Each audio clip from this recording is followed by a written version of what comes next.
Welcome to Off the Hook Sports for Thursday, October the 5th. No sound effects today because there's no Dave Hooker. He is in Massachusetts visiting his son on a college trip, I guess you could call that. As I mentioned yesterday, UMass was the game. Caleb, I'm here with Caleb Jarreau, by the way, so it's the Caleb Show. As I mentioned yesterday, Caleb, I don't know if you watched the show, but UMass was the game that Tennessee won in 2017, right before Butch Jones lashed out at the media saying Shy Tuttle fell on a helmet, and that's how he had to get stitches. And then he said, "What do we want out of our media?" So it's going to be Caleb Jarreau and Caleb Calhoun doing the show for you today. We got a lot to get to. Josh Heupel spoke with the media yesterday, talked about some injury news. We're going to kind of break down specific players he was referring to. On top of that, should Tennessee use a specific return specialist on offense? That was a little slip of the tongue there. There is somebody named Tennessee Williams, obviously, very famous arts person in American history. How big was the South Carolina win for recruiting purposes? The NCAA has updated some rules with the transfer portal, scholarship limit, and unofficial visit rules. We're going to get to that. And also Josh Heupel, a top 10 paid coach for the USA Today salary database, and week 6 college football picks and bets. So Caleb Jarreau, welcome to the show. How are you doing today? I'm doing good. I'm happy to be on the Caleb Show today. How are you? Pretty good. Yep, it is the Caleb Show. And I told the story yesterday, since Dave's last name is Hooker, the name Caleb is a biblical name. He was the leader of the 12 spies for Joshua, sent to spy on Jericho. And how did he get into Jericho? Well, he shacked up with a hooker named Rahab.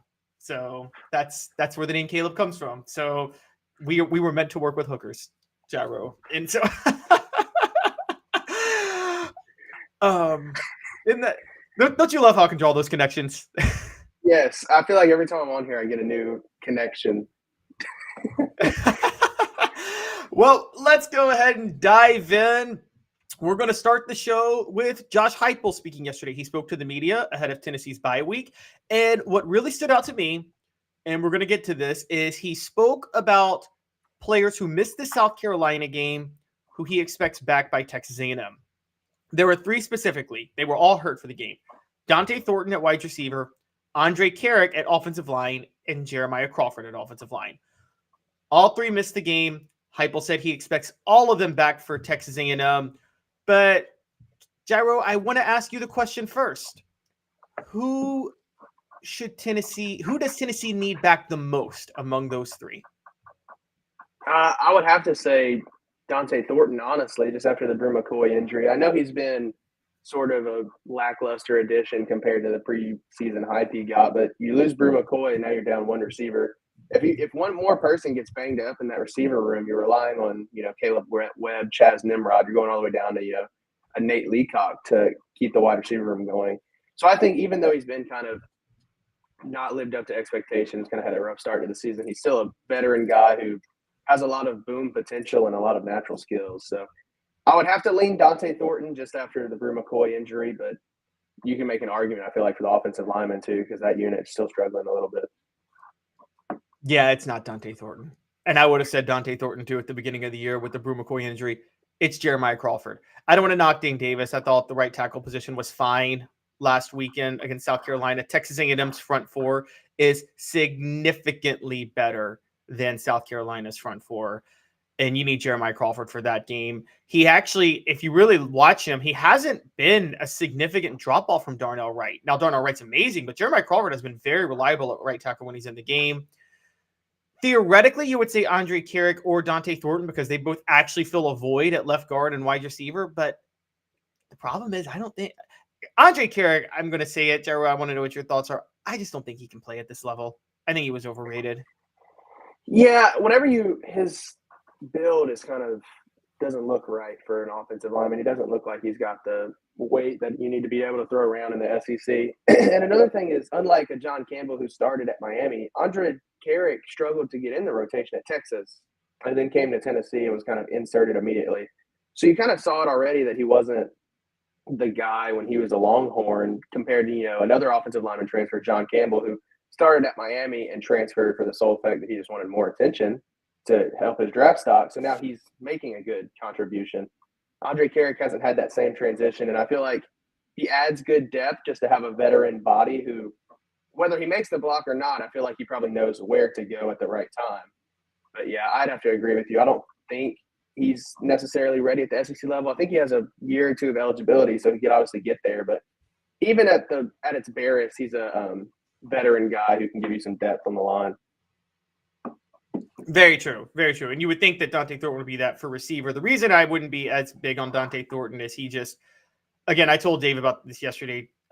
Look, and you've covered some practices, so you might be able to provide more insight than I could on this, but I'm seeing the raw talent from Dante Thornton, but I'm seeing a complete lack of effort all around. I mean, I just got to say it. I've called it disgraceful. I've seen a guy who does not care to fight for any ball, any jump ball, any 50-50 ball. The only impressive play he's made all year was that catch against Florida where Joe Milton dropped the only dime Joe Milton's ever dropped in his life. And it was on a third down play, but I haven't seen Dante Thornton go up on any of those type of balls. And I think that at this point, I just don't think he cares. And I think he took his NIL money to come to Tennessee, and I think he says he doesn't really care about anything else. And I'm calling him out. I hope he hears this. I'm going to say it straight up. I don't think Dante Thornton cares, and so I don't think it's a big deal if he's back on the field. I think Chaz Nimrod, Caleb Webb. I know you talk about going deep, but all these guys were fringe 4-stars coming out of high school, depending on the recruiting service you go by. So with a year in the system, I feel like you can trust Nimrod, Caleb Webb, or even Nathan Leacock, who, by the way, if you remember, made a lot of headlines last year during the bowl practices as he was an early enrollee. So I just think you're likely to get one of those guys to be able to fill the void. And also, again, I think Dante Thornton being out there is just, I just think he's just an 11th guy and utterly useless because I don't think he's going to do what you need a wideout in this position to do. You know, I think Dante Thornton's probably been hindered by injury some. And you also have to remember, I mean, the offense has either been the wide receiver screens or over the top, but you haven't seen a lot of intermediate game. And I feel like we almost have to see the intermediate game for Dante Thornton to shine. I will say, though, with the absence of Brew McCoy, you probably won't get another wide receiver out of any of the names listed that can block like Brew McCoy did. You just don't have another receiver built that way. So even if you don't have a Dante Thornton going up for jump balls, like you say, I still think the blocking is going to be the biggest thing with Brew McCoy out. And your wide receiver game is going to struggle because with Brew McCoy on the outside, you're basically throwing to a running back. So you don't get that with Dante Thornton or really any of those wide receivers. But Dante Thornton-wise, I feel like it's almost he was hindered with injury a little bit in fall camp, kind of had a lingering injury. I wonder if he's struggling to get the system because it's not easy, definitely, to come from halfway across the country to learn the system. But then again, we'll have to see what happens. I don't know if they even want to move Dante Thornton to the outside to replace Brew McCoy, or if they just want to call up one of the young guys and kind of keep Dante Thornton exclusively in the slot. That's another question mark. Josh Heupel didn't really mention it that much. He said every wide receiver could play inside or outside. Well, obviously they can play inside or outside, but he did answer the question if Dante Thornton will play inside or outside. So that's still to be determined, and that's something we can probably find out here pretty soon. Yeah, it was actually really cagey the way he did it yesterday, which I didn't get. I mean, is the gamesmanship that much that you can't let us know if like Squirrel White's going to play on the outside or not when we know he's going to play in the slot? I mean, it's, he's probably the worst at gamesmanship that's unnecessary. This is a guy who wouldn't even tell us who the starting quarterback was going to be 2 years ago in his head of his first game against Bowling Green. Like, do you need that against Bowling Green? Yeah, I mean, Dante, I don't know what Dante Thornton can give you on the outside that he wouldn't give you in the slot anyway.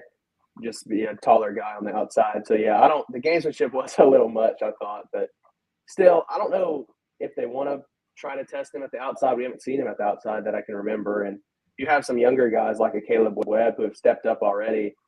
So do you want to go with the youth, or do you want to try to move Dante outside and just keep experimenting with him?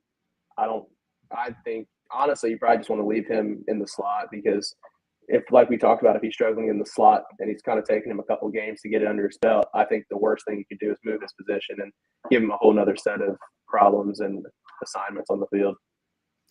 So how does Tennessee's screen game work without Brew McCoy? Because you're right. The biggest thing that Tennessee was able to do was with Brew out there was to block.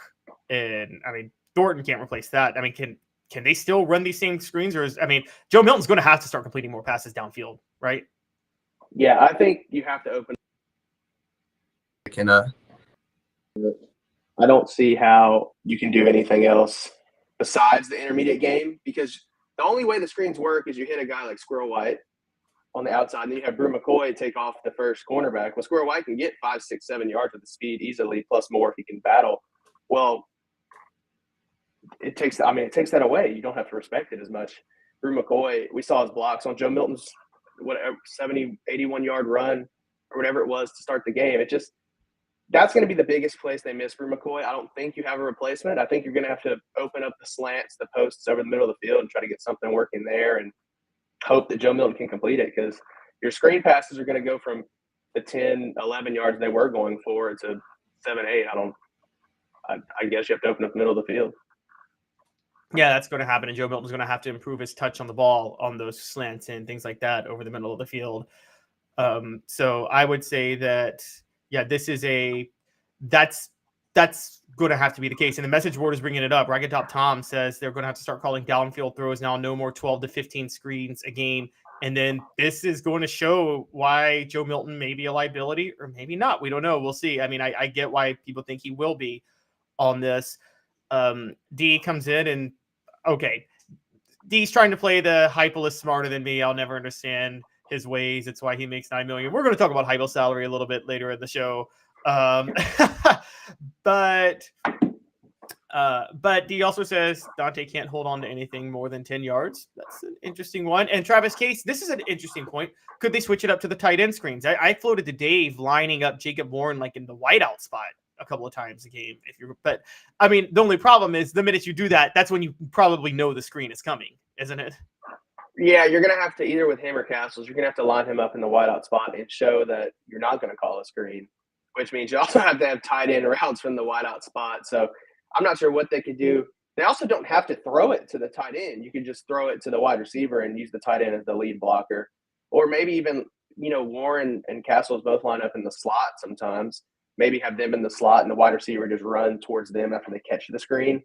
I mean, there's a lot of things you can do with it there, but you're right. As soon as they see a tight end split out wide, because they do to the slot some, so you kind of expect that. But as soon as you see a tight end split out wide, you know something's up and they're running a screen. It's not very hard to tell. So you're going to have something to mix it up and keep defenses off balance. Exactly. And what will help, to be fair, on the offensive line spot, Jeremiah Crawford. This is why I'm going back to Jeremiah Crawford being the most important. Jeremiah Crawford back in at right tackle, he'll be able to, spread out and get some of those outside blocks too on certain screens when the pass is thrown. So I think now he can't block downfield, obviously, but as you and I know, college football has been very, very loose with the downfield blocking rules over the past 5 years, I could say, and Heupel's taking advantage of that. So somebody like Jeremiah Crawford could really cash in on that. Yeah, the whole downfield blocking thing is just, I mean, if you call it once, you have to call it every time, but then they only call it on 3rd down and 10 whenever it's needed. I don't blame Heupel for taking advantage of it, because I do the same thing if they're not going to call it. Yep. Portions of the program are brought to you by Andy Mason Real Estate. For the best prices and service and real estate in Knoxville, there's just one place, andymasonrealestate.com. Andy and his partners have been in the real estate business for a combined 40 years. They know how the market works and how to save you thousands of tens of thousands of dollars. Andy Mason at andymasonrealestate.com. Moving on, not a total change from what we were just talking about, but there was a little bit of news for those who are interested about D. Williams, Tennessee's return specialist, who also technically is a defensive back. D. Williams posted an Instagram story a couple of days ago, I think it was yesterday, of him next to Squirrel White and said, "Almost time, ? Most of Vol Nation is reading into that maybe D. Williams is going to see some action on offense. So with Brew McCoy hurt, I don't think he's obviously not the physical presence. He's not a blocker, like you said. He's not going to win one-on-one battles at wideout, but he's very shifty with the ball in his hands. Jarreau, should Tennessee consider D. Williams on offense? I don't see why not. I mean, he can only help you. Like you said, I don't think with Brew McCoy going out, you're not splitting Squirrel White or D. Williams outside to replace Brew McCoy. So I don't think it would be in replacement of Brew McCoy or anything like that. But I think if you have packages for D. Williams like jet sweeps or maybe line him up in the slot sometimes, give Squirrel a break. I don't see why not. It makes it even more important now that Dante was hurt. Squirrel had to play every snap, which I know they don't like to sub on offense, but still you want to get those guys a break sometimes so they're fresh near the end of the game. So if D understands the offense enough, which I'm not sure if he does, he could at least give Squirrel a break in the slot sometimes. He's a playmaker. I think if you just put the ball in his hands, he'll get some yards. We see it on the returns that always happen to get called back for holds, but he's able to make something happen. I'm with you, and I think you do alternate D and Squirrel White in the slot because you're right. They don't like to sub. They don't like to sub on a drive, but they like to sub every other drive. They like to put different players in for every other drive, and then you play the whole drive. That's how they keep you fresh in this offense. And the opposite of Spurrier, you probably don't know this, but in the 90s, Spurrier had about 3 games where he alternated quarterbacks every play. He would bring in a separate quarterback, call the play for the quarterback, and bring him in. It was just the craziest thing. It helped. He upset Florida State doing that in 97, but he lost to Tennessee doing that in 98. I think that I am with you that I think you could alternate D. Williams and Squirrel White. And also playing the slot receiver specifically that's one of the positions where it's kind of easy to pick up this offense because you're just running go routes half the time anyway. Let's be honest. I mean, it's not what you're doing. Yeah, I think if you put D out there and just tell him don't jump off sides, I think you're don't false start. I think you're good because there's only certain things he would have to do. You just know if it's run or pass, and then like you said, run his go route or run left or right. I think it definitely wouldn't hurt. And if they don't have a backup slot receiver, which you assume they don't after Dante's injury, then I don't see why you don't put him out there and give Squirrel a break. Or if Squirrel gets shaken up, just have D as a backup plan. Yeah, that's where I'm at too with you. I mean, it's at least he's a backup, but then you could alternate them. I mean, look, this could be, to go back to our last segment, this could be, if they do this, it could be an indictment against Dante Thornton. Forget his health. It could be they just think D. Williams would be more reliable in the slot than Dante Thornton at this point, which that's crazy to think about. But am I taking a big leap on that? No, I think you'd be right. And I'm curious to see D. Williams catch the football because we haven't seen a lot of people or a lot of wide receivers in this offense be consistently catching the football. So I wonder if D can catch passes from Joe Milton consistently, and I wonder what that looks like. I'm curious if we're going to get – he's going to post a video, too, to go along with his Instagram story so we can see if he's sure-handed at the slot spot. Well, given Joe Milton's touch, I'm telling you, if you're not already a receiver, I don't think you can just plug a guy in to catch those 100-mile-an-hour fastballs over the middle. No, he'll probably end up with a broken finger if he's not careful. But I am – people talk about how confusing the offense is, and D. Williams obviously worked out with the defensive back. So I'm curious to see what he looks like and what he can do in the offense if he's given the opportunity. Like you said, I don't think they like to sub during drives, but obviously penalties, timeouts happen. I wonder if he can kind of sub in and give them something to do there. Yeah, I think that would be a good move. I think again, like you talked about, at the very least, a change of pace. Bring him in for a jet sweep. All of a sudden, you have the defense on his heels for anything else. So then you bring him in a few more times. He's a decoy. I said the same thing with Joe Milton a couple of weeks ago. I had insisted for a while he needs to run more, and then he runs for 181-yard touchdown. Totally changes the UTEP defense. Totally changes the South Carolina defensive game plan against Tennessee. And all you needed was that one run by Milton, and then everybody's got to change up a little bit of what they do. And that helps him overcome his inability to make accurate passes over the middle a lot of times. So I think that if Joe Milton can't run next week still because he's got that brace on his leg, bring in D. Williams for a play or two. That's a total change of pace. And then all of a sudden, defense is consistently on its heels every single time he's in the game. Now, do you think that D. Williams is more fit? Now, let's put this out there because he's technically listed as a defensive back, but he's not really playing defensive back. He's only playing return specialist at this point. Do you think it's possible that D. Williams is more fit for an offensive player than a defensive player? I mean, you always see the defensive backs returning the ball like a Tyrann Mathieu, but I think if he's a playmaker on kickoffs and punts when you put the ball in his hands, and I don't see why you wouldn't want to do that on offense. The first thing I thought of when I saw the thing you sent me was, is he conditioned enough to play in that offense? I guess because he's only returning kicks and punts. Is he conditioned enough to, run a go route, then go back to the line of scrimmage, then run another go route, and then do it for 7, 8 plays consistently would be my only question if you want to leave him in long. But I think, honestly, just put the ball in his hands and let him make a play, which is probably what they tell him at defensive back, too, is just play the ball. And he's probably a ball hawk in the defense as well. We haven't seen him much at defensive back in any rotations at all this year, so I don't see why you don't just throw him at wide receiver, or even in the backfield, and just see what happens, kind of keep the defense on their heels. I don't know if you want to test that in high leverage situations, but if you're early in a game, maybe against Texas A&M, just throw them out there and see what happens. If it succeeds, then go for it. But if not, then get away from it. But just tell Joe Milton to throw the ball to the sky and tell D to catch it like a punt and see what happens. If Joe Milton throws it to the sky, it might actually hit the moon. D. Williams will be somewhere in the end zone, hopefully calling a fair catch on the pass. So yeah, exactly. I mean, I think you have nothing. You don't lose anything if it doesn't work out. Then you just know you can't play offense. Yeah, I agree, and maybe even line him up at running back on a play just for the heck of it, just hand him the ball, because with just don't run it in between the tackles. Yeah, well, on the right side it's okay with Cooper Mays and Javonte Spraggins, but don't run the other it side might get him killed. Yeah, the other side will get destroyed. All due respect to Ollie Lane, who I think was playing his butt off on Saturday. I just think that he hadn't been Spencer Riley we had on Monday, and he basically pointed out that Ollie Lane had been taking snaps at center since the middle of fall camp because of the Cooper Mays injury, so he probably wasn't fully ready to play left guard.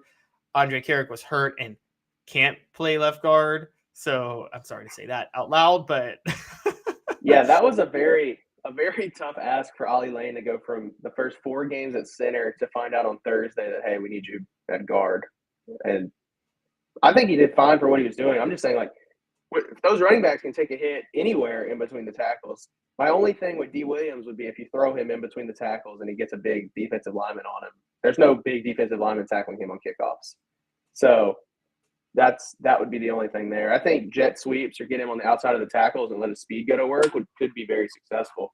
I still think, like I've said before, just test it and see what happens, because you're not losing anything if it doesn't work, because you still have a good punt returner. Right, exactly. And we got a question from Daniel. Any info on Cam Seldon's progress? I don't think there's an issue with Cam Seldon's health. I just think that, look, guys, there's a lot of running backs that make noise in the spring as a smokescreen. And I just think that Tennessee has 3 good running backs right now in Jalen Wright, Jabari Small, and Dylan Sampson, and you're not really going to see any other running backs this year. I mean, that's how and you have to remember all 3 of those guys went through injury in the spring too. So somewhere along the way, Cam Seldon became, running back 1 or 2 in the spring, which I think going down the road, he'll be super good. I just don't think with Jalen Wright, Dylan Sampson, and Jabari Small, you don't need him right now, which is good. Let him develop, let him learn from those guys.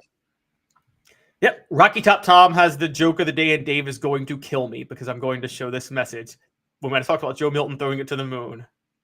And for those on our message board, Rocky Top Tom said that he'd missed the moon and hit a certain planet that is right before Neptune in our solar system. We'll just say that. One quick question on this. Here's a question of the year from Orange Blood. Why can't Joe take snaps under center? Wave something, do victory formation from the shotgun in our own end zone.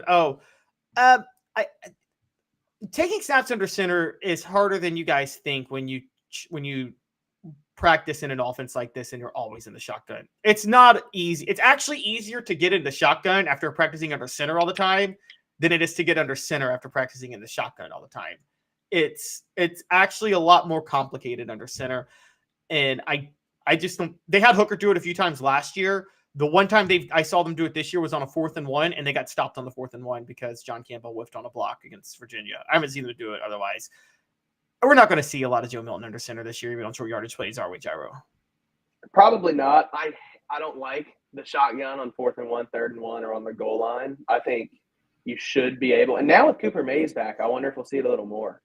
Calhoun, I wonder if they were worried with, you already have a new center and you throw in another wrinkle like going under center. I wonder if that's maybe why they didn't do it as much.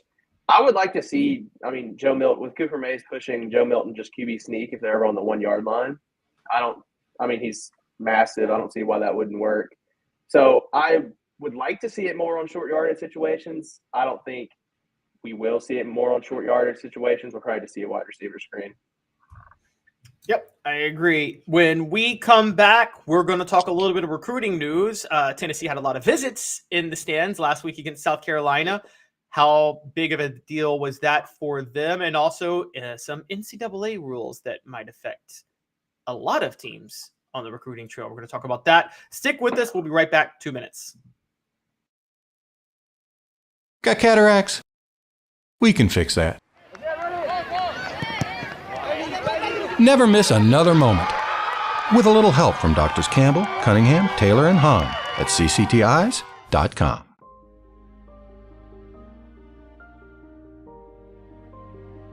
Our family has been creating one-of-a-kind pieces of jewelry in West Knoxville since 1986.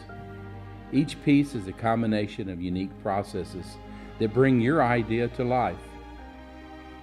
Every day in our shop, a truly special item with a story all its own is being manufactured in our facility, bringing the history and family sentiment into a whole new generation of life.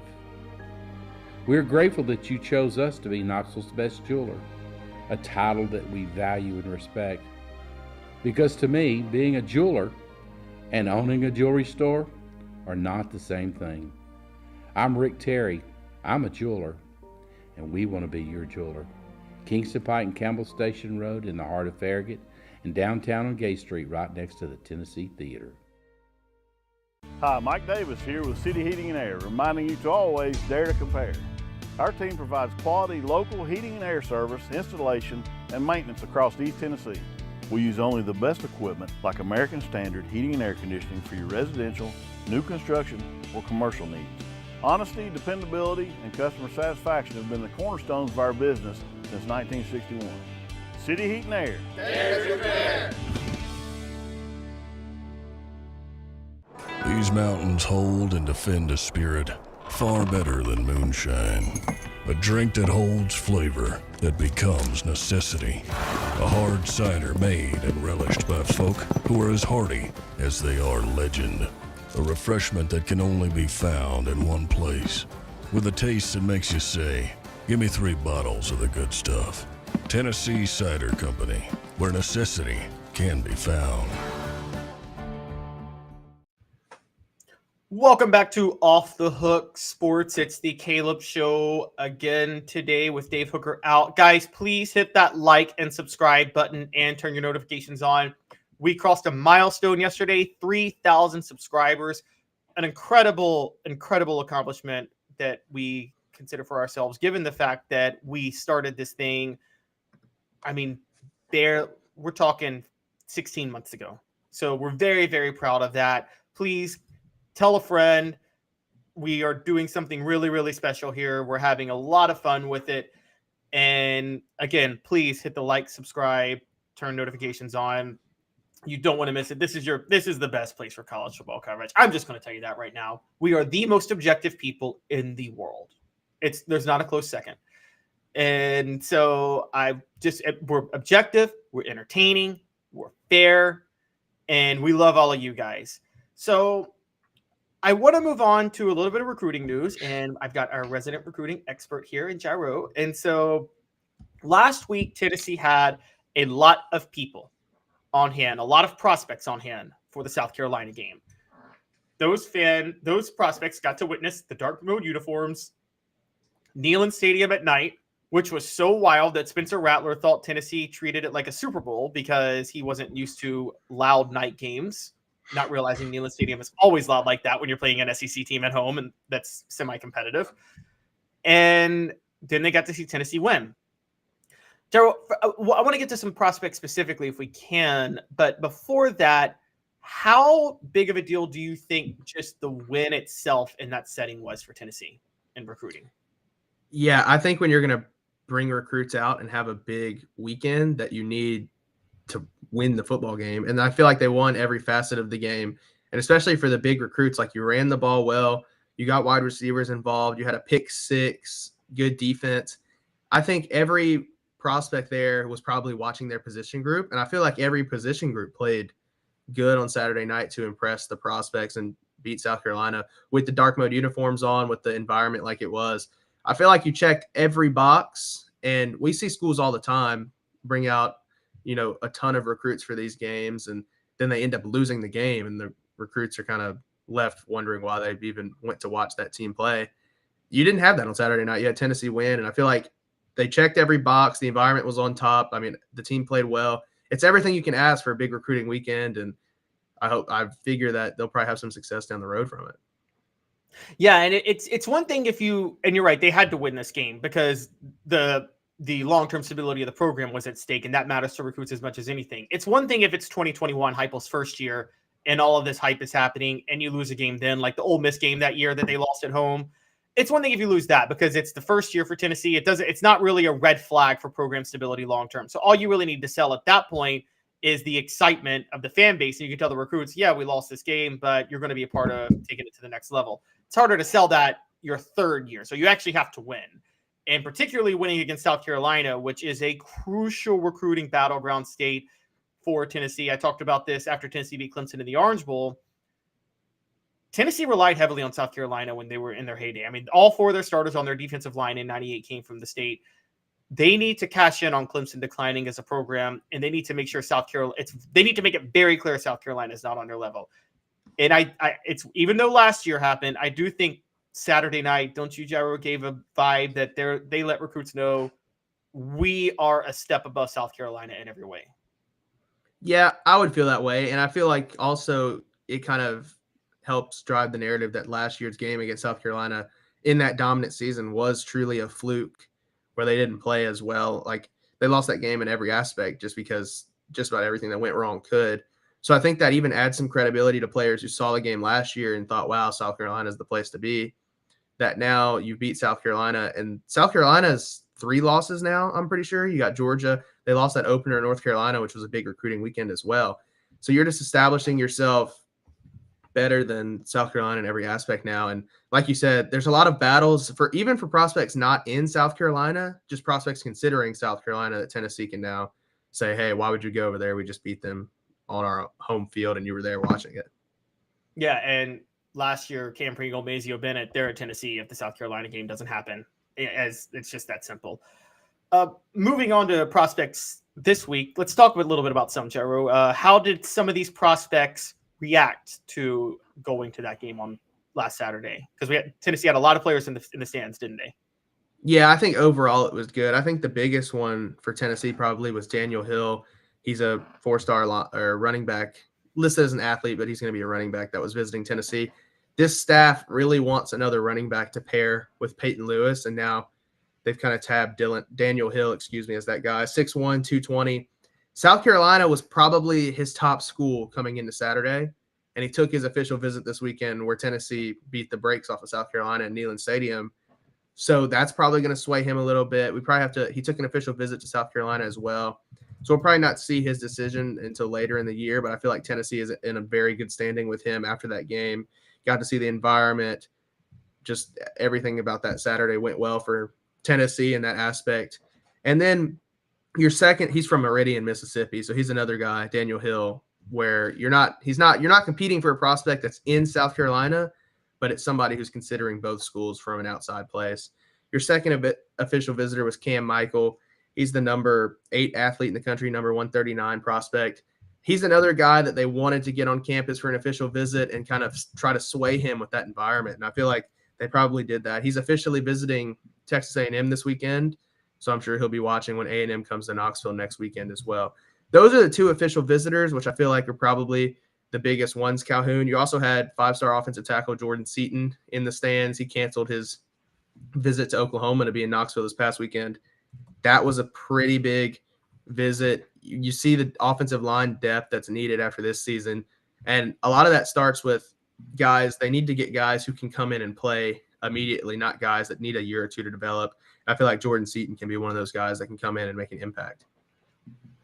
Yeah, and Jordan Seaton, for those who are interested, actually he's originally from Washington, D.C., but he's going to IMG Academy in Bradenton, Florida right now. Josh Heupel, given his success at UCF, has some connections down there, which should be really, really helpful. And you bring up Cam Michael. He's from Statesboro, Georgia, which this is why the South Carolina game was so big. Statesboro. That's not Atlanta area, guys. That's closer to Savannah. It's almost on the South Carolina border where he's from. So if there was any school outside of Georgia that had a pipeline for him, it would be South Carolina or maybe Clemson. Those schools may actually have a bigger pipeline than Georgia did. So it was big for Cam Michael to be in the stands to witness that game. Daniel Hill Meridian, Mississippi is on the Alabama border.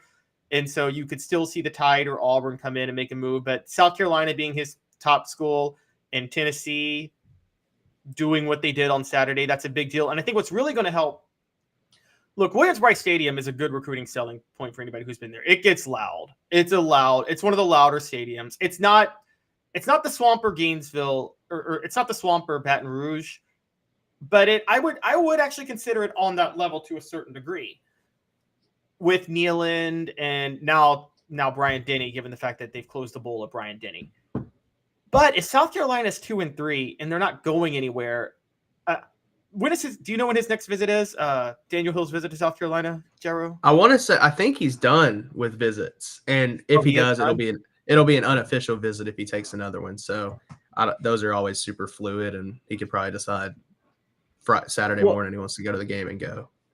Well, if Tennessee made an impact on him, did he visit South Carolina for the Mississippi State game? Do you know? He took his official to South Carolina in the summer. So Tennessee will be one of his only game visits. Okay, so he might take he would probably, if Tennessee altered his opinion, then my guess is he would take an unofficial visit just to be sure.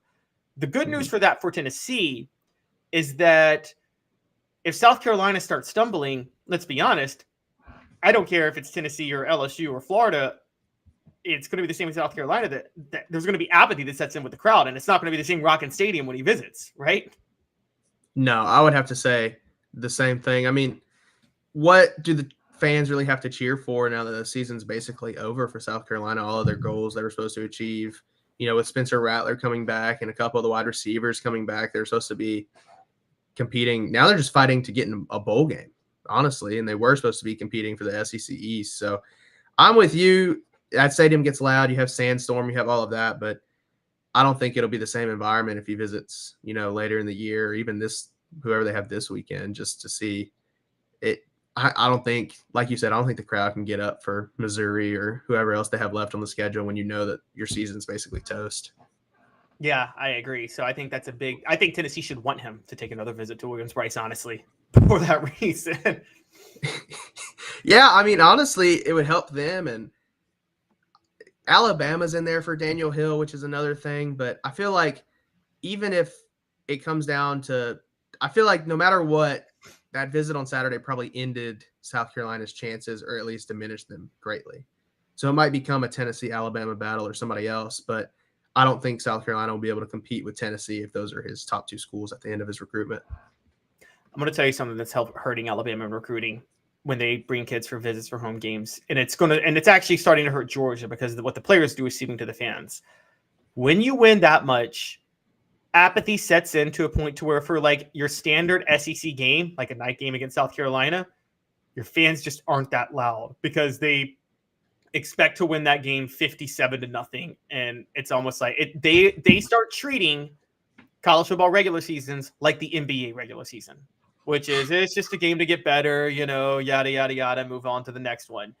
And that filters with the fans, and that actually, so they become a victim of their own success, which hurts them on the trail because the stadiums aren't as exciting when they're there. I'm just going to be honest. There was a period where Alabama got sick of winning, and you could tell their fans were sick of winning. Yeah. And you have that. And you also have like Nick Saban borderline retiring soon, and nobody knows when he is. So that always plays into recruits. I mean, that's a good counter recruiting point. Like if it's Alabama and another school, you could say, well, by the time you're a sophomore or junior, Nick Saban might not even be the coach over there anymore. Yet, despite all of that, they're still able to pull 5 stars and top 5 classes. So I guess we should take that all with a grain of salt, because he's still able to find success. Now, late in the class like this, I do think those little things could sway a kid like Daniel Hill's mind back and forth.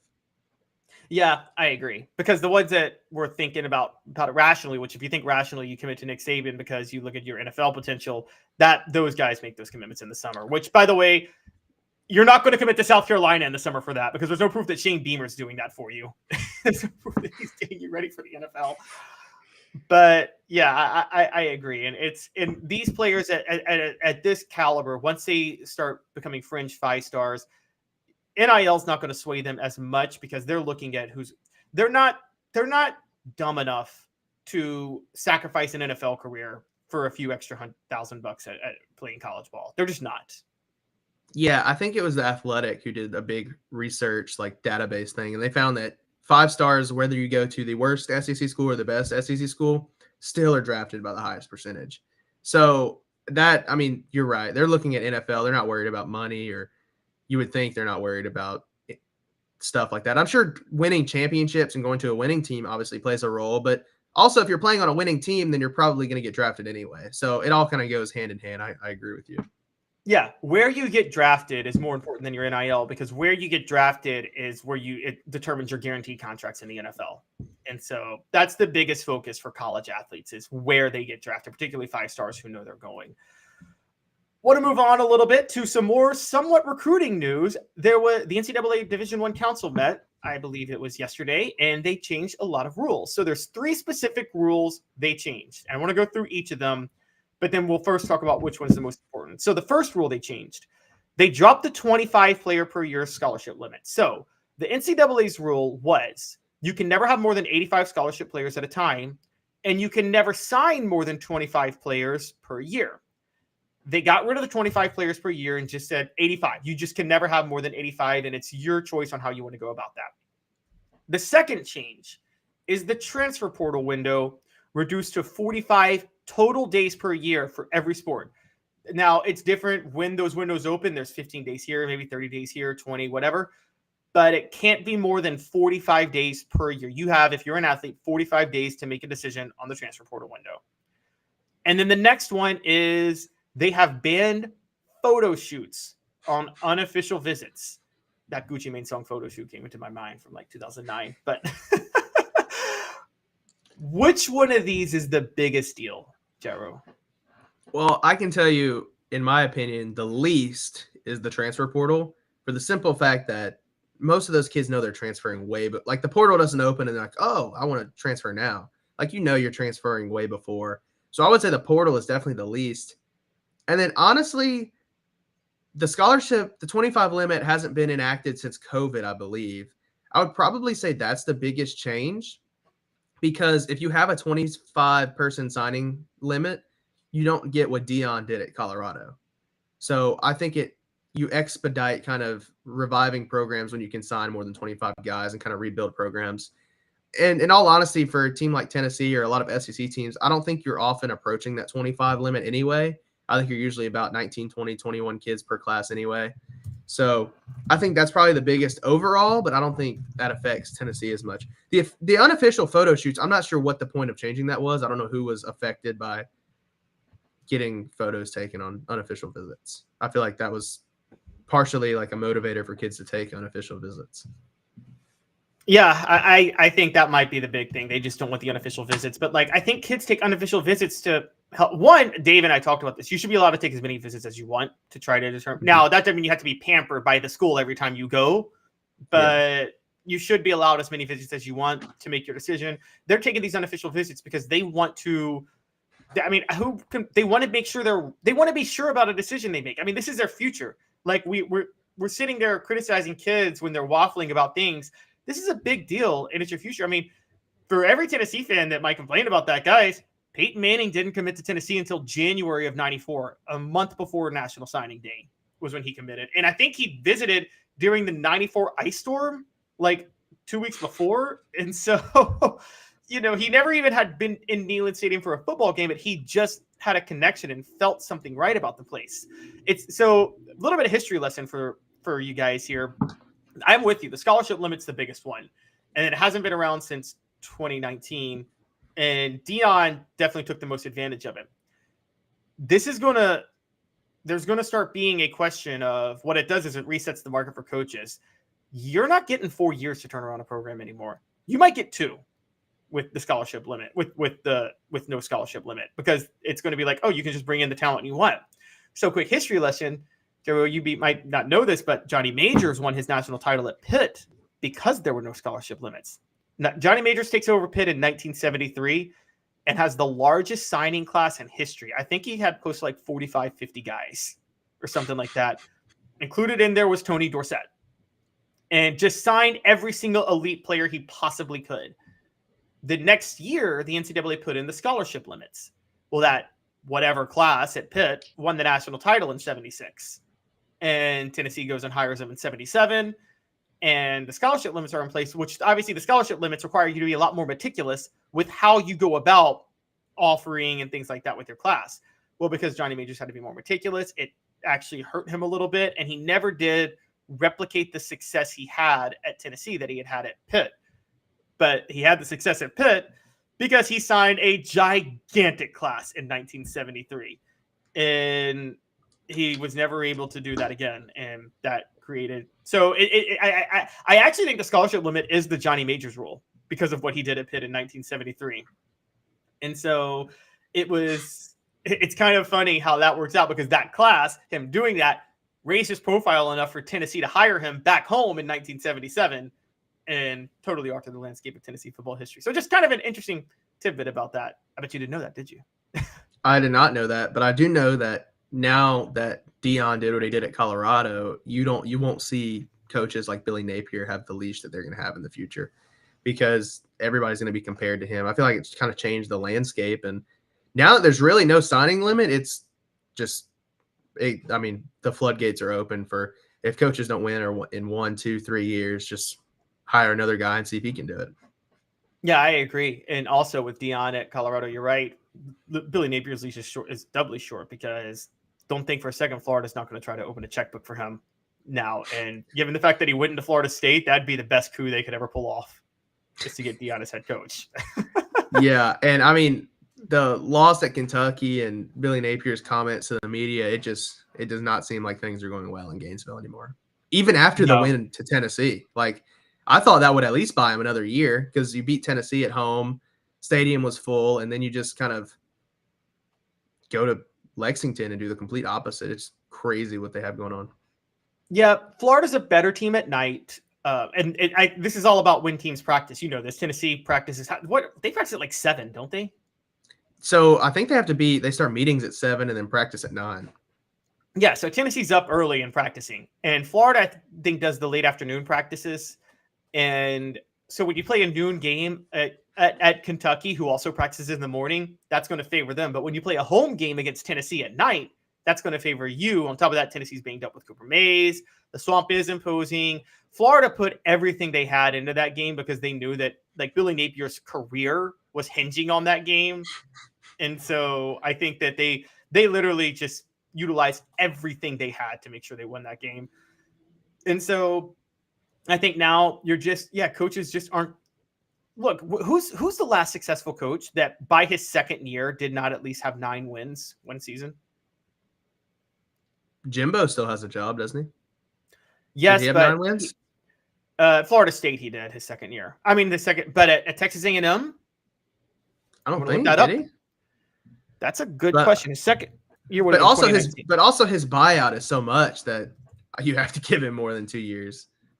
Right. That's a very good point. And you give him the benefit of the doubt because you're in the SEC West and all of that. But I mean, Billy Napier should be able to sneak out 8-9 wins with his schedule.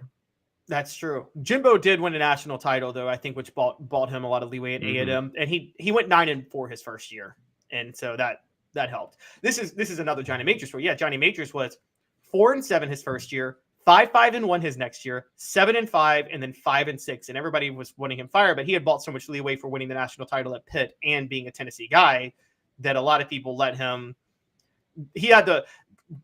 Tennessee fans don't like to hear this, but Johnny Majors had the longest leash of any head coach in history, and nobody would get the leash he got today because he didn't have a top 25 finish until his 9th year on the job at Tennessee. So yeah, Jimbo, you're right. Jimbo's just kind of muddying along, but look, Texas A&M did not hire him to muddy along and have the SEC West to be the excuse. They hired him to be Nick Saban at Texas A&M. And now Texas is entering the SEC, so Jimbo no longer can just get kids because he's in the SEC. Because before, like, for the longest time, you just go to like a Texas high school and say, hey, 4-star prospect, we're in the SEC, Texas is not, you should come here. Now Texas is in the SEC, Texas is having success, And A&M is just kind of, like you said, mudding along. I mean, obviously Connor Wegman got hurt, now you have Max Johnson, but what was Wegman doing before that was going to like stroke confidence in A&M? Yeah, not much. As a matter of fact, I'm questioning Jimbo Fisher's and Bobby Petrino's acumen because I watched Max Johnson against Arkansas and he was better than Connor Wegman. I'm just going to be honest. But also, when you watch Max Johnson's film at LSU, it was very, very, very, very, very up and down. Like he'd have a super good game, and the next game would be like 3 picks and a fumble. And so I wonder if they also saw that too. I just don't think they had a choice, really. And I mean, you had to go in the portal and get Max Johnson. The A&M situation is wild because they're always at the top of recruiting boards, and you have the talent. And then also, speaking of Bobby Petrino, just that hire in general kind of raises questions about Jimbo Fisher. So, yeah, they did not hire him to do what he's doing, but I also don't know if they can afford to fire him yet. Yeah, it's true. And also they have the NIL budget that should allow them to get, and maybe this new scholarship rule will actually help them. They could just sign a bunch of guys in one class with a bunch of NIL money. The one thing I would say, I mean, I've had a joke. A&M is the Mets of college football because you're talking about a program that has all the resources to have had multiple national titles and be as storied as the top 10. And I don't think they have one national title. And so it's kind of hilarious to look at. Like they are the most underachieving program in the history of programs in college football, or maybe even any sport, because there's no reason for them to not have been a blue blood for a long time. Yeah, I'm kind of with you. Why doesn't A&M just sign 30, 35 kids and then see who sticks? Because if you sign that many, somebody's got to be good. I mean, you're signing blue chip prospects every year, and it's not turning into wins. And I mean, obviously you don't expect them to beat Alabama every year, but once every 4 years, maybe you beat Alabama. LSU should be a game they consistently win. It's just schools like that. And then they always have a dud. Like whenever, for what Jimbo Fisher is being paid, I would expect, or it would be expected, I would say, for A&M to be favored in Neyland Stadium with the roster he has and what he's getting paid. But I would highly doubt that A&M is going to be favored when they come to Neyland Stadium. Oh yeah, we talked about this last night before Alabama this week. The early line is A&M by 7, or I'm sorry, Tennessee by 7, which is I think a really high line in favor of Tennessee. Yeah, but I think it's probably accurate with the way where A&M's at right now. Now, for what Jimbo's getting paid and the talent they have on that roster just by straight recruiting rankings, it shouldn't be that way. But that's the way it is, and I think that's why, I mean, Jimbo's struggling over there. Yeah, it is. It is. And some are just overachieving, or some players are just underachieving. Now, Walter Nolan has finally, it seems like, reached his potential, and I think Tennessee is going to – I think that was an NIL move for him to go to A&M, honestly. But so I'm not going to say – I also think he was from Texas, too, wasn't he? I'm pretty sure he moved from Texas to here. Okay, that could make sense because he spent a lot of time in Memphis, Chattanooga, and Knoxville. So it was – Yeah, I don't – but, yeah, I agree with you. And he was the one that was trying to, like, draw up transfer rumors, too. So – even though he's reached his peak, it's not really like the program is, he wasn't a quiet guy, put his head down and worked. He was posting on Instagram about thinking about transferring and stuff like that. So even though he is reaching his potential, you still just it doesn't feel like the program is where it should be with them. Yeah, it doesn't feel like players care about being there. You're right. That seems the culture. But Jimbo Fisher did say, they're not going to sign the 35 to 40 guys because I don't know if you know this, Jimbo Fisher, when Texas A&M was losing last year, he said this is good for us on the recruiting trail because we can get guys who want to play immediately now. And I'm like, wow, smart. The more you know. Lose games on purpose. Reverse psychology.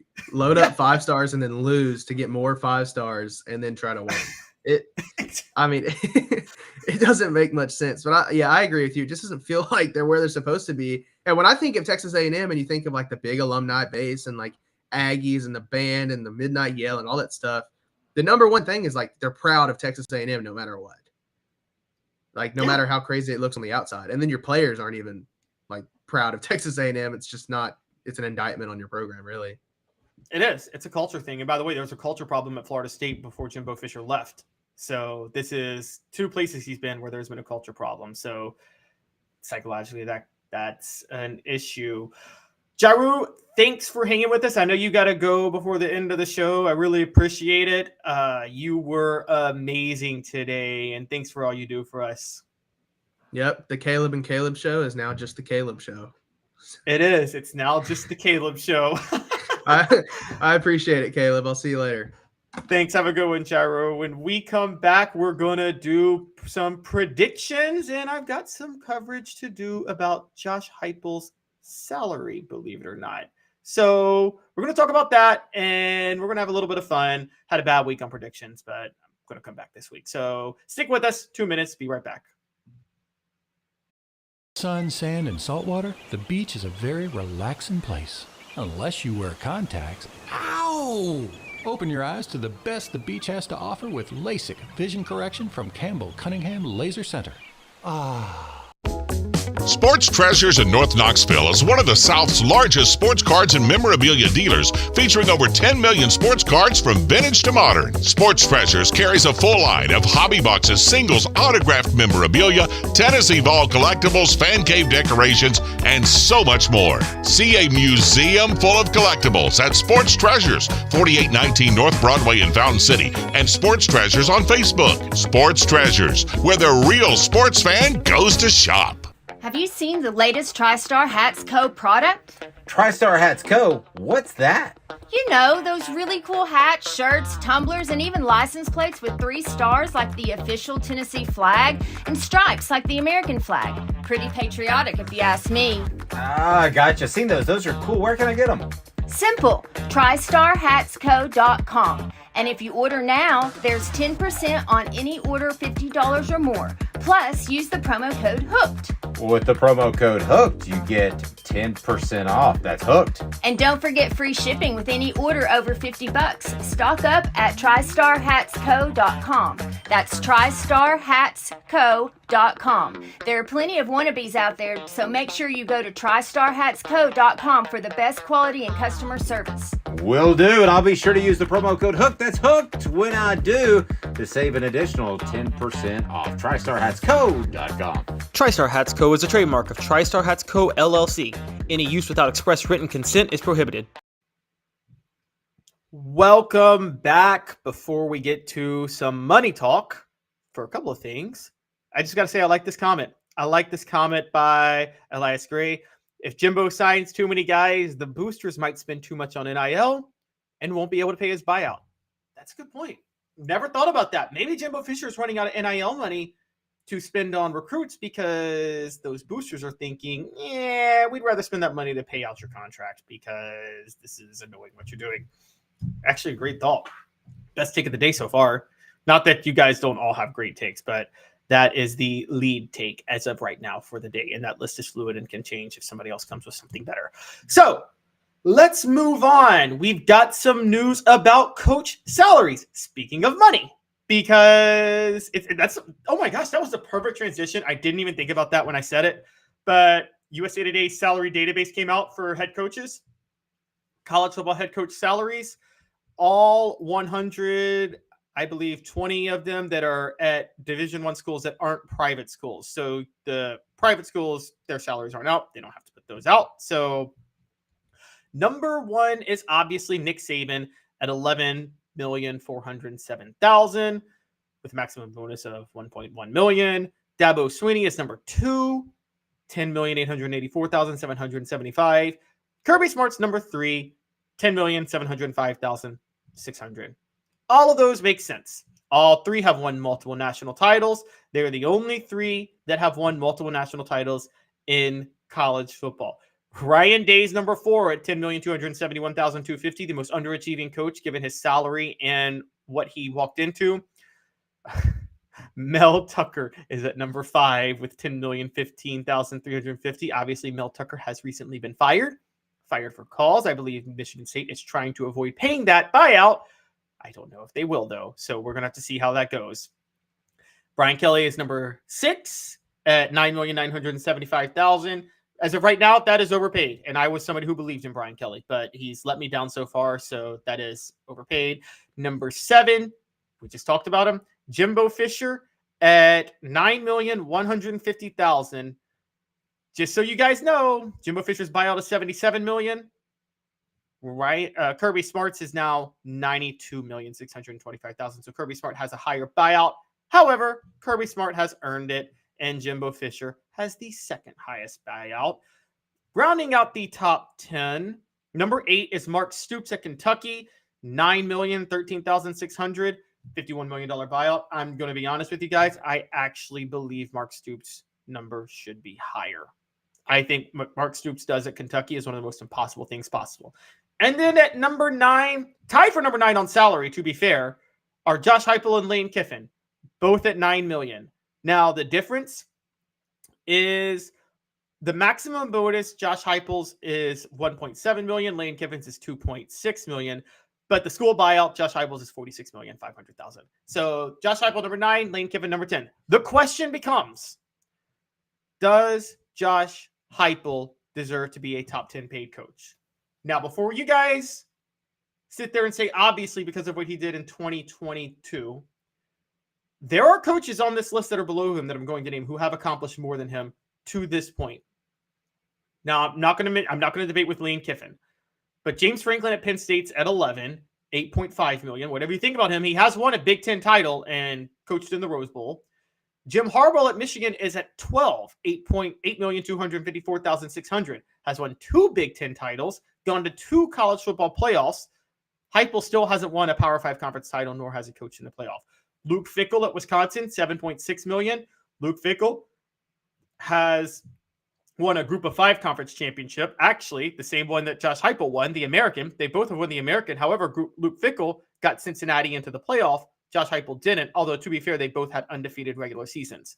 So at a Power 5 level, you could say Josh Heupel's accomplished more. Mike Gundy at Oklahoma State, $7.6 million.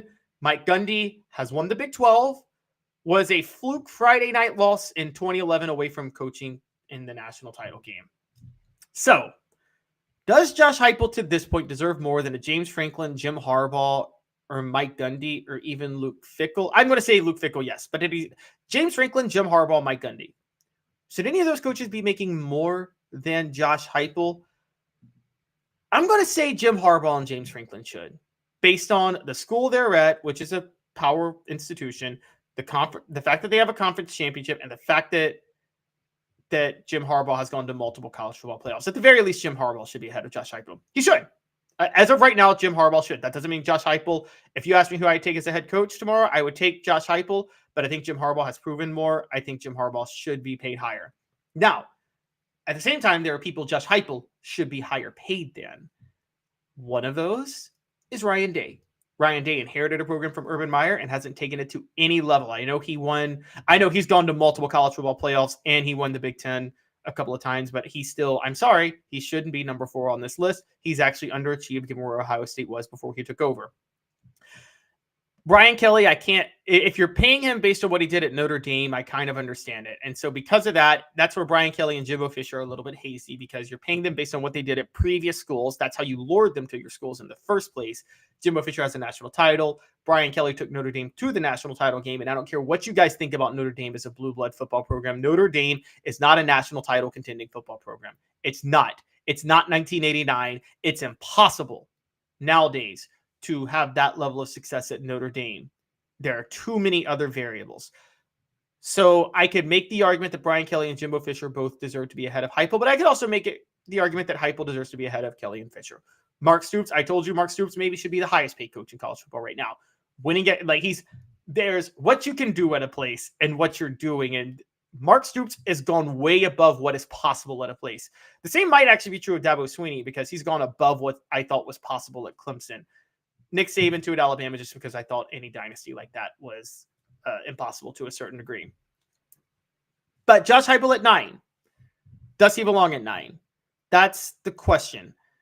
There's a few people that are bringing some good points up. I'm going to start with you, Travis. Every one of them are way overpaid. Gotta say I disagree. I know that's the concept that people say all the time. These coaches are overpaid. They're public employees, whatever. But I can just tell you right now, Nick Saban is worth every penny. And he's brought in way more than he's getting paid. I say the same thing with professional athletes. You may not like the money they're making. They're generating way more. So if you believe in markets and you believe in capitalism, Michael Jordan was worth every penny he was making in the 90s in the NBA. Michael Jordan was underpaid in the 90s when he was playing until his last 2 years. LeBron James, I wouldn't say LeBron is underpaid because he wasn't stuck on a $4 million contract the way Michael was in the mid-90s, but he's worth every penny he's getting. He's absolutely worth every penny he's getting and what he does for the NBA. So I say the same with these coaches. Now, some of them are overpaid because they're not delivering. You could say that with Jimbo Fisher, but that doesn't mean just on a general sense they're overpaid. Great question here from Rocky Top Tom, which is, would Stoops have a title if he was at a different school, even just half a step up on the football tier like Ole Miss instead of Kentucky? That's a great question. I don't know if he could have it at Ole Miss. Ole Miss is a harder place to win at than people realize. Lane Kiffin wants out of there. I love Oxford. Oxford's an amazing place, but it's a hard place to win for a few reasons. I know they had some history in the 60s. I'm just going to say this, and I know this from the inner workings of the school and the history. When the SEC integrated in the late 1960s, 1970s, Ole Miss had a bit of a notorious hostility to it. I'll just say that. And that's hurt the school's reputation for 30 to 40 years and made it really, really, really hard to recruit at Ole Miss high-profile athletes on a national scale. I don't know if Ole Miss, if Mississippi State or Ole Miss were kicked out of the SEC, like if Mississippi State was kicked out, then yeah, Ole Miss could win a national title because the football talent at Mississippi State is absolutely incredible. Now, and I do think Mark Stoops would actually have Ole Miss as a top 10 program, top 5 program year in and year out. Okay, right up time you bring A&M. Yes, if Mark Stoops is at Texas A&M, I think Mark Stoops has a national title by now. If they hired Mark Stoops instead of Jimbo Fisher in 2018, Mark Stoops would have had a national title by now, easily. A&M, Florida State, quite a few places, by the way. I think Mark Stoops would have won a national title at. I think he's an incredible coach. He's a great defensive coach, and he also has always been able to evolve offensively, and he hires the right coordinators. I think Mark Stoops is one of the greatest coaches out there. So it's just that simple. Vols Time says you should be paid more if you coach in the SEC. There's something to that. And also, G. Smith, 4-year sample size to make a fair assessment. Okay. All right. I could go.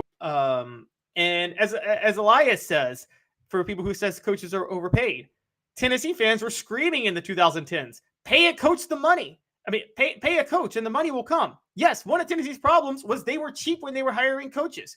They also had a very, very, very, very, very poor businessman who was their top booster in Jimmy Haslam, who, as we found out later, his company was $4 billion in debt. So maybe he didn't have the money to pay coaches the way Tennessee thought he did. And maybe that was the issue. But yes, Travis says if Kentucky played in the ACC, Stoops would play for a title almost every year. Now, that's a thing to say because people bring that up with Clemson. But look, Clemson recruits better than Kentucky. It's in a better location for recruiting. And also, when you go to Kentucky, you know you're going to be second fiddle to basketball. That doesn't help with recruits. So even though Clemson's in the ACC, they do recruit better than Kentucky. I don't think Kentucky could replicate what Clemson did in the ACC. I don't. And if you question that, I mean, Mark Stoops has coached at Kentucky over a period of 10 years where for a while the SEC East, not the SEC, but the SEC East was bad. Now, while the SEC as a whole was a tougher conference, you guys have to remember there has been periods where the East was, I mean, the Big Ten East was tougher than the SEC East. You could actually make that argument this year. And so it's not like Stoops hasn't had a clearer path to winning the division. I mean, Missouri won the division, the second and third year in the league. So there are times when the East was down. I just don't think it's possible to do what you want to do at Kentucky. But I get y'all's points. And so you're right. And Elias is right. Kentucky is right there with Arkansas for one of the worst states in the SEC for talent. It is. And one thing Arkansas has that Kentucky doesn't is Arkansas can at least go into Texas and get some talent. Texas A&M joining the SEC, we kind of underrated how much that hurt Arkansas because Arkansas had a decent, credible program before that because they could go into Texas and sell being in the SEC and out-recruit Texas A&M, Texas, and Oklahoma. Now with all three of those schools in the SEC, Arkansas is just in big, big, big trouble as a program long-term. So I think we're all pretty high on Mark Stoops. I'm with you guys. I think Mark Stoops has maxed out what's possible at Kentucky, just like Bear Bryant maxed out what was possible at Kentucky in the 40s and the 50s. Josh Heupel's probably where he needs to be, but I do think it's clear cut that Jim Harbaugh should be making more than Josh Heupel right now. And that's my only pushback on where he needs to be with his salary. As far as maximum bonus, You guys are going to love this. Kenny Dillingham at Arizona State has a $5 million maximum bonus. Hugh Freeze at Auburn has $3.3 million. Jim Harbaugh, to be fair, does have $3.275. Mark Stoops has $3 million. Lane Kiffin, $2.5 million. Kirk Ferentz, Deion Sanders, Matt Campbell, Zach Arnett, Jeff Brom. Now, maximum bonuses, guys, part of that is what we're talking about. Can you hit your maximum bonus at the school you're at? And that's not always possible. So that's where we're at with that. Kind of an interesting look overall with coaches' salaries.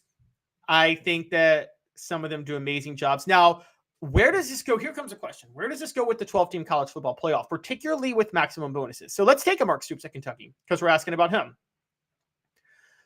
Mark Stoops, if I were wanting a bigger challenge, I would go somewhere else to try to coach for a national championship in this system. But with the college football playoff expanding to 12 teams, Stoops has a pretty good gig at Kentucky. He ain't getting fired. He's beloved as a coach. He's got too much credibility as the football coach there. And you might be able to sneak Kentucky in to the 12-team college football playoff. Now, I'm looking back at Stoops' track record as a Kentucky head coach to this point, and probably the only year that he would have had a debate to get into the 12-team playoff would have been the 2018 season. They were number 15 at the time, so they may have just been out of it. Had they not lost to Texas A&M in overtime, though, they actually would have been in it, even though they did get blown out by Tennessee that year. They always get blown out by Tennessee. And then in 2021, also went 10-3. Again, if he missed the college football playoff, it would have been because he was upset by Tennessee when he never should have been. But that's Tennessee always finds ways to upset Kentucky. So, but undefeated this year, a 12-team college football playoff, you might see Stoops staying at Tennessee.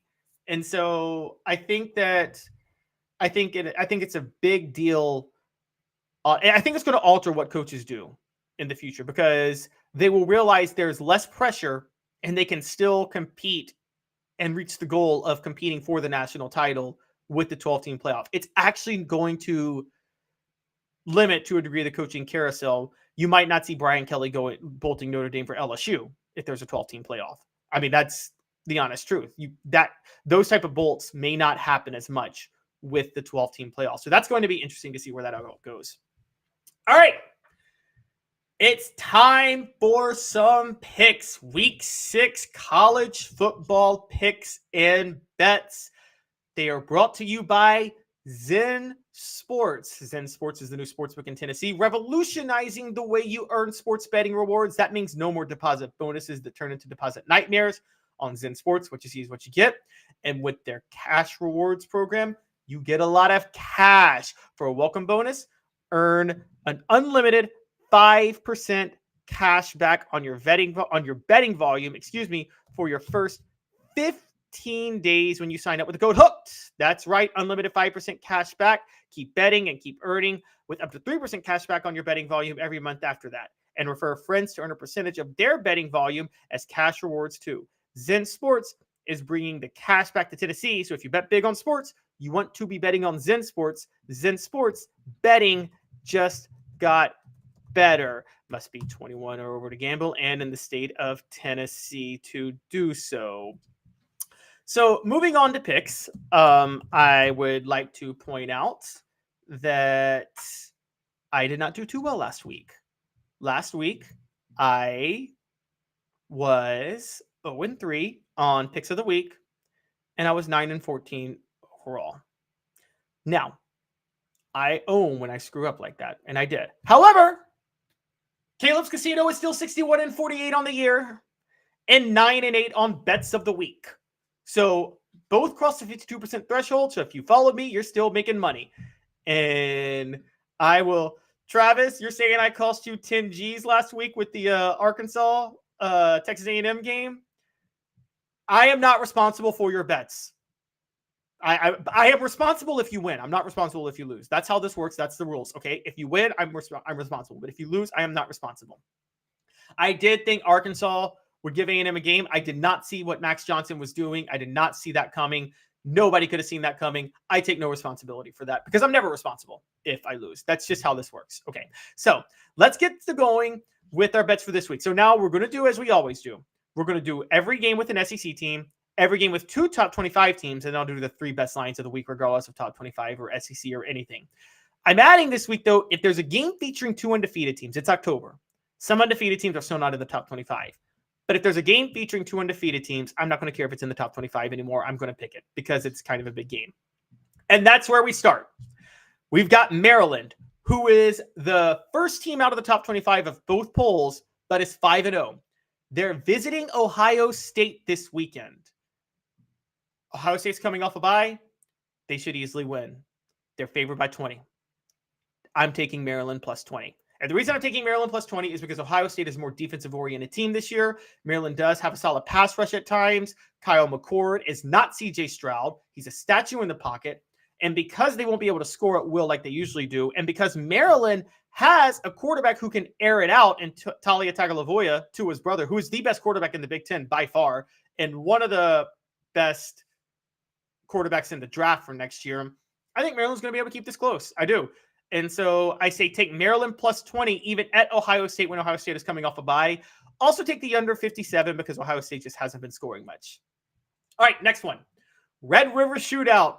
It's back, baby. Early 2000s college football is back. Texas and Oklahoma are undefeated. This is what we love, okay? We've been waiting for this, and it's right before they both join the SEC next year. We might have the Red River Shootout with both undefeated. We might have Florida State, Miami with both teams undefeated. Man, early 2000s college football is back, and that was the best. I want Bubba Sparks back on College Game Day because of that. Texas is favored by 6.5 against Oklahoma in Dallas. Take Texas. Y'all ready for this? Texas is going to blow out Oklahoma. They're going to destroy them. Oklahoma has not beaten one team of caliber this year. Texas was tested at Alabama. They won convincingly. And then they blew out Kansas. This line is way too low. Texas is significantly better. I don't trust Brent Venables as a head coach. And I've said that for a while. They're going to be exposed here. Texas wins running away. But they win with defense. And OU won't score enough. So go under again, under 60.5 for Texas and Oklahoma. I'm seeing something like 38-7. Yeah, I'm going there. 38-7. All right, LSU at Missouri. LSU has been letting me down. They have failed. They are awful on the spread this year. And Missouri is undefeated. And they're riding high. And LSU may have quit on the season. This is the toughest line to pick of the week. I say stay away from it. I'm picking LSU to cover. I'm going LSU 5.5. Missouri is the most fraudulent undefeated team in college football. Eli Drinkwitz makes way too many mistakes on the field as a coach. I still trust Brian Kelly as a head coach overall, despite the 3-2 start. LSU so much better talent-wise. I think they're going to cover. I think people are overreacting to last week's game. LSU also still has elite talent on defense, despite what happened against Ole Miss last week and against Missouri. That'll show. So hit the under on this. I think LSU wins something like, because the under is 64.5. It's not going to hit that much. I think the score will be something like 34-27. LSU wins. I think they cover and take the under. That's my big one. The game is being played at Missouri, but I'm still taking LSU. Next, Mississippi State versus Western Michigan. Mississippi State had a 2-0 start, but they have lost 3 straight. I would still take Mississippi State in this game. I think Mississippi State covers the 20.5-point spread. Western Michigan is a bad football team. They have finally decided to let Will Rogers loose. That'll be enough for them to blow out Western Michigan at home to cover the spread. I think that they'll hit a ton of big plays in the passing game. Don't read into what happened last week against Alabama. That's Alabama, and Alabama started to get on a roll. And speaking of Alabama and starting to get on a roll, Alabama, Texas A&M, the best game of the SEC this weekend. Alabama may be going to Texas A&M. They're covering that 1.5-point spread. Got no faith in Jimbo Fisher. Alabama has figured out how to use Jalen Milroe. They're going to be a run-oriented team that uses Jalen Milroe's legs and then rely on defense to win, and that's going to be enough for them. I still question Texas A&M's defense at the same time. So even though it's at Texas A&M, Alabama's going to cover. Now, Texas A&M will score a little bit because I actually am a believer in Max Johnson after what I saw last week. So I do say take the over 46.5. I say something, again, like 31-24 Alabama. So Alabama's going to cover. I'm pretty big on that and take the over. Florida Vanderbilt. All right. Here's an interesting one. Florida 18.5 favorites with Vanderbilt at home. Over under set at 52. Has Florida quit on the season? They lost to Vanderbilt last year. Maybe. However, there's still a lot to play for, and I still think they're thinking long-term under Billy Napier for the future. So I still think they're going to go all out in this game, and Vanderbilt is not last year's Vanderbilt team, and even if they were, they don't start to gel till November. It's October. So I think Florida covers the spread, 18.5 over Vanderbilt. And so Vanderbilt's just bad. With the game at Florida, I think Florida covers, and given how bad Vandy's defense has been, I think Florida, even with their putrid offense, should hit the over in this game. So Florida covers, and the game hits the over. All right. Battle of unbeatens, baby. Let's go. Georgia, Kentucky. Georgia's favored by 15 at home. Georgia's going to cover. This philosophy that Georgia has some issues because they struggled to beat Auburn on the road when Auburn has Hugh Freeze as head coach. That's a rivalry game, and Auburn is clearly a good team this year, is ridiculous. Okay? This is the biggest overreaction. Georgia's going to take it personal. They're going to refocus for Kentucky, and they're going to beat the brakes off Kentucky. A few things on this. Brock Bowers is finally getting fully healthy. That's why they're using him more. Ladd McConkey is also becoming their top go-to receiver. He should be ready to go. They are in perfect shape to absolutely demolish Kentucky. And this has nothing to do with my respect or lack thereof of Kentucky. I actually think Kentucky's a very good team. But this is going to be one of those games where Georgia, they don't play down to the competition. They play the competition and they win. They're ready to send a message. I got Georgia winning in a blowout, and I've got the over 48 because I think Georgia's actually going to score a little bit. I've been betting against Georgia all year. I've made a lot of money fading Georgia and fading Mike Bobo and fading Carson Beck. Not going to do it this weekend. I think it comes together for them at least one weekend because I think they'll be laser focused on this one. So I think Georgia wins. I'm talking 41-21, something like that. All right, we got a semi-ACC showdown with Notre Dame, an ACC affiliate. Notre Dame at Louisville. 2 top 25 teams, and Louisville is one of those undefeated basketball teams. Notre Dame is favored by 6.5, over under set at 54. Just last week, Notre Dame knocked off one of the undefeated basketball schools in Duke, while Texas knocked off another one in Kansas. Notre Dame gets a chance to knock off a second straight undefeated basketball school in Louisville. Of course, I already talked about Maryland being a basketball school playing Ohio State. I think Notre Dame covers at Louisville. Look, Louisville needed a lot of help from the officials to beat a mediocre NC State team last week on a Friday night. This is not that good of a football team. They're not as good as their 5-0 record says. Notre Dame would have beaten Ohio State had they not rushed 3 on a 3rd and 17. I do question Notre Dame's coaching. I'll say that. In terms of a coaching mismatch, I have more faith in Jeff Brom than Marcus Freeman. I'll say that out loud.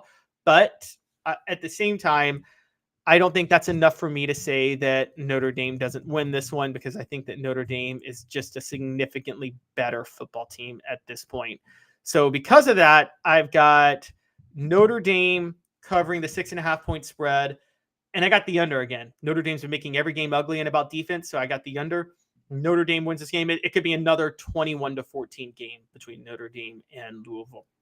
And finally, Saturday night. Every fiber of my body suggests that I should pick Arkansas to cover the 11.5-point spread because that's the rules of SEC football. When one team is riding high like Ole Miss and another team is riding low like Arkansas, they just somehow rise up out of nowhere and pull the upset. But it's at night. The game's in Oxford. I got Ole Miss covering the 11.5-point spread. Not comfortable with this pick, but I got them doing it. What I am comfortable with is the over. This game's hitting the over, guys. Over 63.5. KJ Jefferson, Jackson Dart. I want some points. Give me the points, baby. Give me the points. Give me all of them. 63.5. I love this. I love this. I'm thinking Ole Miss wins like 55-45. I'm sorry, 55-41. See, I'm barely talking myself into Ole Miss covering the 11.5-point spread now. So stay away from that if you can. But go all in on the over, baby. Go all in. I'm loving this. Ole Miss covers, and the game hits the over. Let's see if we can set the over under at 100. Okay, so maybe I should go 56 to. If Ole Miss covers and the game goes to 100, Ole Miss has to win something like 59-45. There we go, 59-45. Going for 100, baby. Let's hit it. Going for 100. All right. So now let's go for best bets of the week. First, Arizona State, Colorado. Well, yeah, Arizona State, Colorado. That's one I haven't mentioned. The over 59.5. Now, Arizona State has a horrendous offense. Colorado has a pretty questionable defense too. Meanwhile, Arizona State's defense is horrible. Colorado should score all over them without having to run the ball. So I think this might be Colorado's. I could see easily like a 45-17 type win for Colorado, at which point that hits the over 59.5. I think Shedeur Sanders is a better quarterback than Caleb Williams. He is a top 5 quarterback in college football right now, top 3 in my opinion. And so I'm extremely high on Colorado's offense throwing the ball in this game. I think that's going to be enough to torch Arizona State. So I'm all in on the over, baby. Give me Colorado on the over 59.5. And playing at home, Arizona State will score enough against a questionable Colorado defense to help this hit the over. Now, games I already picked, but they're my bets of the week. Texas and Oklahoma. Texas 6.5. Texas is covering. I gave you my reasons why earlier. Texas wins in a blowout. Now, here's the big one. Mississippi State, Western Michigan. I told you Mississippi State was going to cover. Also, I want you to go over the 56.5 in this game. Way over. Way over. Mississippi State's clicking on offense, Alabama notwithstanding, and Alabama should always be notwithstanding. Western Michigan gave up 41 points to Iowa. Let me say that again. Western Michigan gave up 41 points to Iowa, one of the worst offensive teams you will ever watch. What do you think Mississippi State's going to be able to do with it, due to them with Will Rogers? I think Mississippi State might hit this over 56.5 by themselves. This is a guarantee to hit. I'm talking 59-20 Mississippi State. Easily goes over the 56.5. Go all in with this one. This is my best pick of the week. I am sure of this. Mississippi State, Western Michigan, game hits the over. That is points, and points galore. That's my big one of the week. Mississippi State, Western Michigan, the over 56.5. I want to send a special shout out to Caleb Jarreau, who was on the show for the first 2 blocks. I want to say to Dave, we miss you, Dave Hooker. We really miss you. I hope you're having fun at UMass. I want to thank you guys all for tuning in and helping me out. Again, when I'm solo, I can't do the show without you guys on the message board. I need y'all as much as anybody, and you guys were super helpful in this game on this day. So I really appreciate it. I will be back tomorrow. We'll have Josh Ward at the top of the hour tomorrow. Should have Fred White. Still should do the Football Friday with Fred at 10:25. So we still got a lot of fun happening tomorrow. I hope you guys all tune back in. We can have a lot of fun together. Thank you guys all tuning in with Off the Hook Sports. This has been Caleb Calhoun. You guys all have a great rest of your Thursday and enjoy the October weather. Have a good one, everybody.